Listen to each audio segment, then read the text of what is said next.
All right, I'm Mike Moranto for DaemenWildcats.com, and really pleased to be joined by a special guest today, alumnus Anibal Soler Jr., 2000 Daemen graduate, former men's basketball player, who later this week will receive the Distinguished Alumni Award from our college.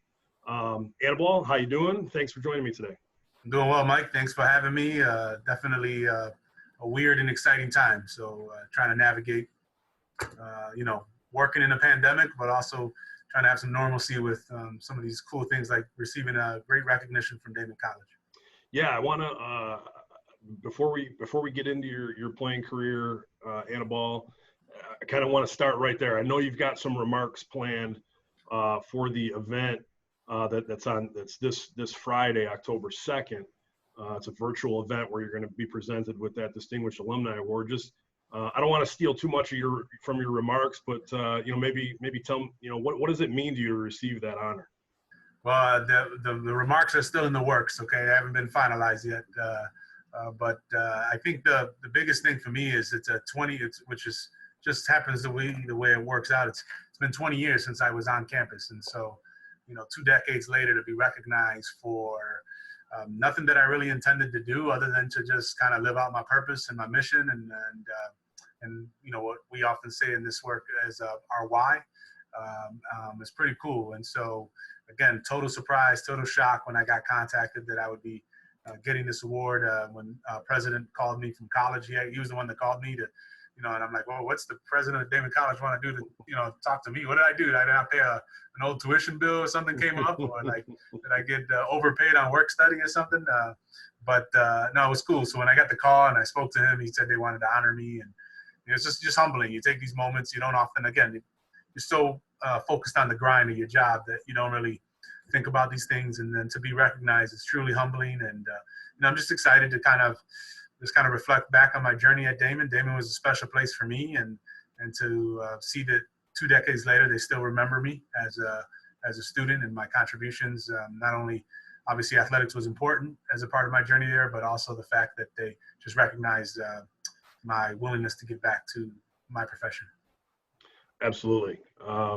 Anibal, you were here in the late 90s, and I did one of these interviews with one of your former teammates, Chris Moore, a couple weeks ago, and I was making the point with him.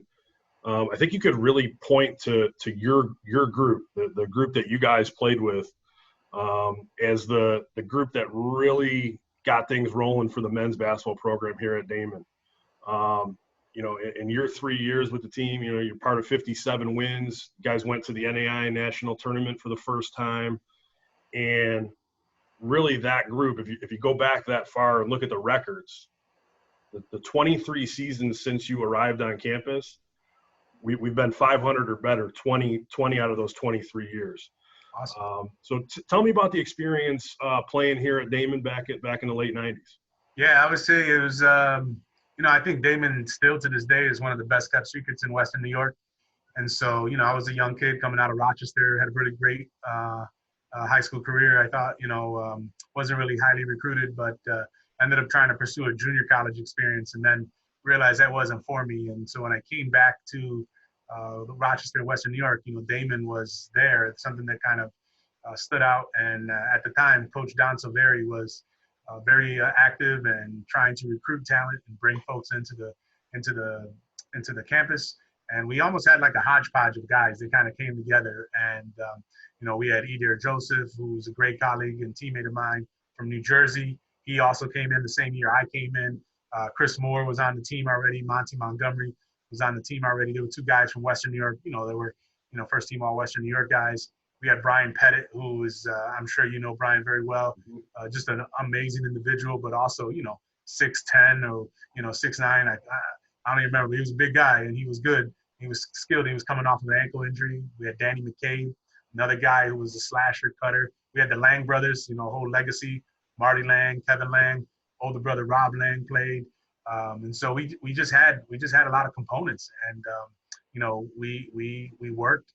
We believed in each other, and we were all there with a purpose, and it worked out. And I joined '97, and I was the point guard, and I was captain, right off the bat, which I thought was pretty cool, coming in as the new guy on the team, and was captain my 3 years, and we really did some great things, and to this day, those friendships and memories kind of live with us.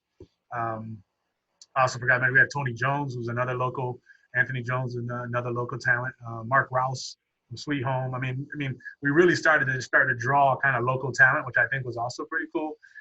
But we just were there to do the work, and we weren't the most flashiest team, but we went out there, we fought every night, and I think you're right.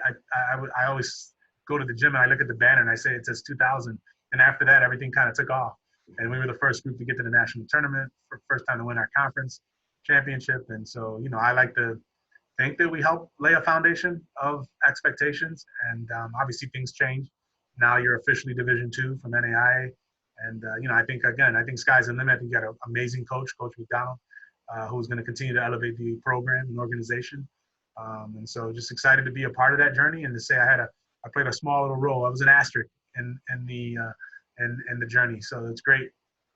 Well, I think you're being a little bit humble, because in doing a little bit of research for this, you're one of 5 players in program history to have 300 or more assists and 150 or more steals. So if when you look at numbers like that, I think and from everybody I've talked to from that era, I think they really look at you as you said, the point guard, the floor general. So I think you're being just a little bit humble there, with that small little asterisk on yourself. But tell me about the team that went to the experience going to the NAIA national tournament for the first time. It was you guys had kind of built to that point. You go 16 wins your first year, 17 your second year, and then boom, 24 wins. It was like a season that Daemen had never had before. Yeah, it was. I still have the. What's funny is like, my wife gets at me, keep all these things. I still got the magazine brochure, Branson, Missouri. We went down there, and guys like us, we weren't supposed to end up in a place like Branson, Missouri. It's like a culture shock. They got all these plays and performances, but it was like a special group, man. I think we just kind of focused in on the goals of the team and really had each other's back. And I'll just tell you, it wasn't easy. There's times we would get blown out, and we'd come back and we'd have a team meeting and try to figure it out. And but looking over those 3 years together, and I only played 3 years at Daemen, so looking at that trajectory, I think that final year it just started to gel. I think people started to trust each other. I think the system started to work through. There's a level of comfort when you get to that time and you play with people for 3 years, and the systems just started to click and work, and everybody knew their role, everybody understood their role. And when you get that, you look at the Miami Heat, right? Like now, like Miami Heat is in the finals. Like that's a hodgepodge. You got a Division III player there. You got a couple of JUCO guys, and they're really killing it. You got a coach who was doing videos, and now he's in his 5th finals. And so I think once people believe in systems and understand their roles in the systems, I think things can elevate. And for us, it was a great run, man. Having the championship at Daemen, it's the first time we hosted the championship. Crosstown rivalry with Roberts Wesleyan, it was like big deal. And so having that win was really prideful for us. We lost in the first round, but I tell you, that week in Missouri, we'll never forget it. Having in there all these teams showing up, going to dinner with these teams, walking into the tournament, and would have liked it to go a different way. But again, I think everything happens for a reason, and for us, I think it was, like I said, it was the spark to set up the next couple groups that went after and competed at higher levels and got even closer. Now let's fast forward 20 years, Anibal. You are the superintendent of schools for the Batavia City School District, which is, for anybody watching that doesn't know, I guess it's about the halfway point between Buffalo and Rochester.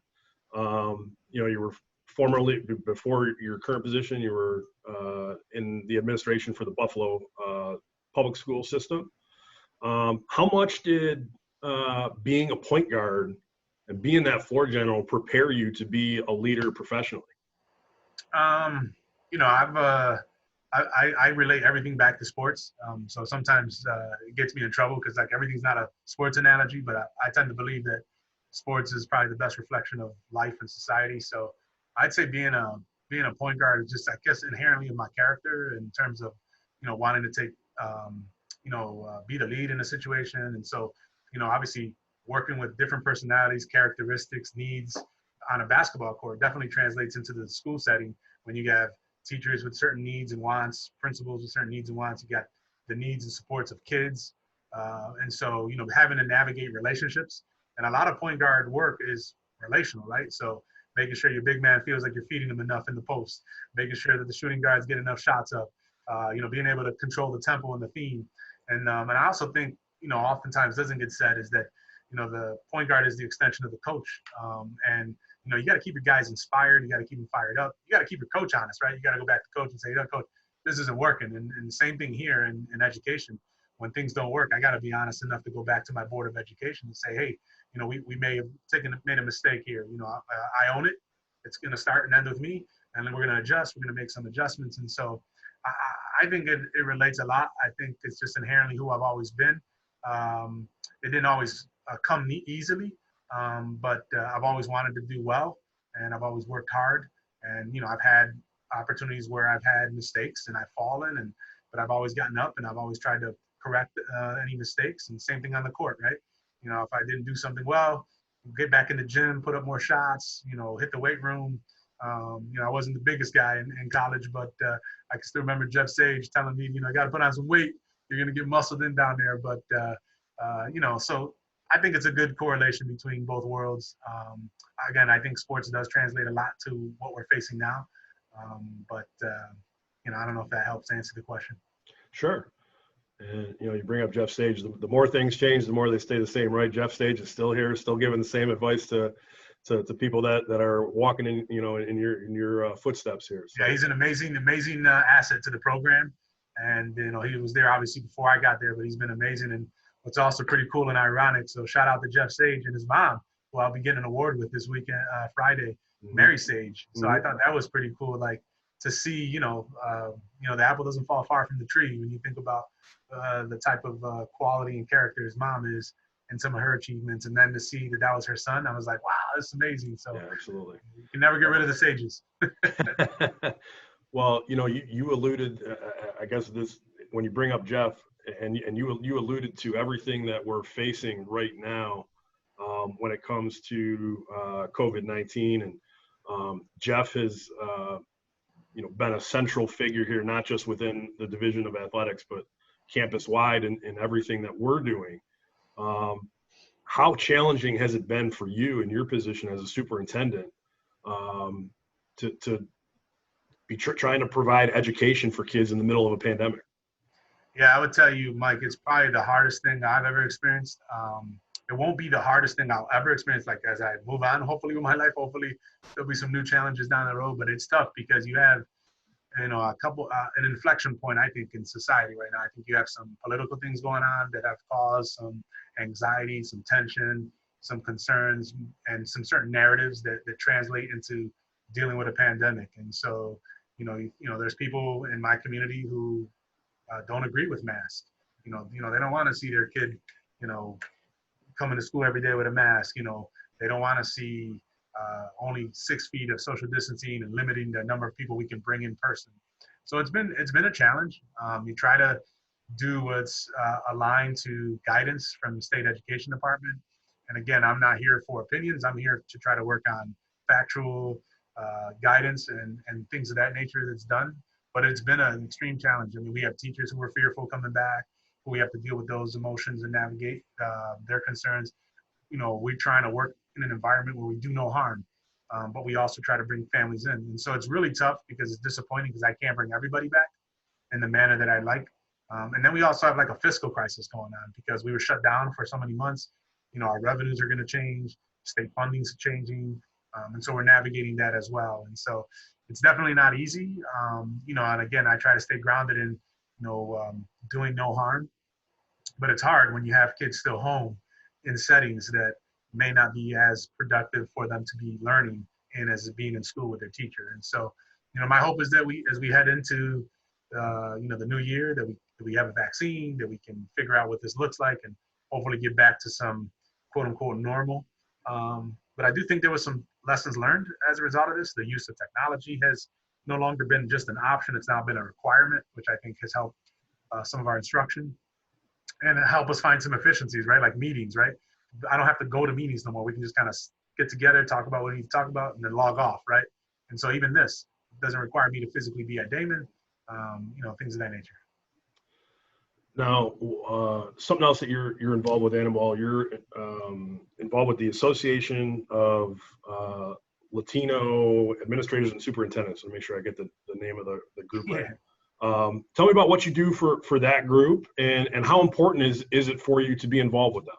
Yeah, so thanks for bringing that up. It's a small group of us that have started a couple years back. Basically, we want to make sure that there's representation across the state of diversity, and in our case, Latino administrators and superintendents. And so at every level, principals, assistant principals.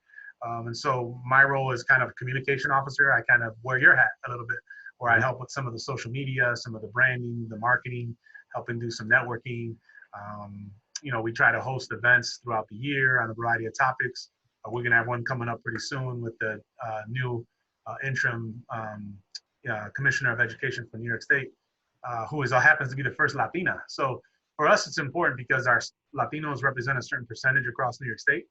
And out of like 723 school districts, there's probably less than 1% have a Latino superintendent. I'm not saying that necessarily matters, but representation does matter when you're dealing with, minorities, populations like Latino students who are growing at the fastest rate. And so the census hopefully will be, obviously there's some politics around the census, but when that data comes out, the hope is that you start to see that Latinos are continue to be the fastest growing, minority population in the state, becoming the majority. And, we need to make sure that their views are represented. And so, we try to use the organization as a way to uplift future administrators and people who are interested in administration, but also to highlight our work. So one thing that if we don't highlight it, who will be? And, trying to, influence the narrative around the state and even the country. We're a subset of a larger national organization. And so we are trying to just elevate our peers and support each other. And, for me, I'm the first person of color, period, in Batavia to have the role of superintendency. And it's pretty crazy to think of in 2020 that no one else of color. And so we just got to make sure that there's nothing wrong with that those individuals have skills just like other individuals, and that we should celebrate that diversity. And when there's opportunities to lift up women leaders, there should also be opportunities to lift up leaders of color as well. Absolutely. Anibal, I think that's all the questions that I have for you. So again, want to thank you for taking the time to do this with me today. We congratulate you again on the Distinguished Alumni Award that you're going to receive later this week. For anybody that's interested, you can find more information on that virtual awards ceremony at daemen.edu/alumni. Anibal Soler Jr., Daemen class of 2000. Thanks again, Anibal. Hey, thanks for having me, Mike, and thank you for that statistic. I didn't know I was one of those guys, so I'm going to have to go back and think about that. You got it. Take care. Thanks very much.